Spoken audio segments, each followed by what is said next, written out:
ดูเถอะหัวเหน่งมันขึ้นบ่ได้หรอกเพราะเจ้าเห็นก็ใจให้คือเก่าอะน่ะโกนคือเก่าเออ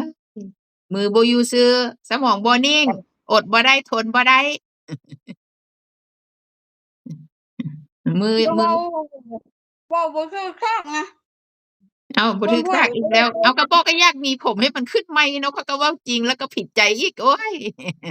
ก็สิมันขึ้นได้จั่งใดล่ะโพก็โกนโพก็โกนเว้าแบบนี้แหละแม่ก็มักงามเดี๋ยวมันก็ขึ้นหรอกแม่เอ้ยก็ว่าจังซี่แม่มีกำลังใจเลยแม่โอ้โฮอันนี้ก็บ่ได้พ่อโพบ่ได้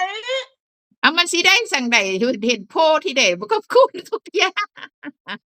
ก็สว่ามักโลนแล้วบ่มักผมแล้วแบบเนี้ยโอ๊ยผิดใจอีกพี่น้องเอ้ยเบิ่งเอาเด้ออื้อฮือเออแม่นางงามผมปกไหล่เดี๋ยวก็ยาวดอกแม่เอ้ย นะถูกใจบ่อืผมดำปกไหล่โกนอยู่หั่นน่ะเดี๋ยวมันก็ยาวดอก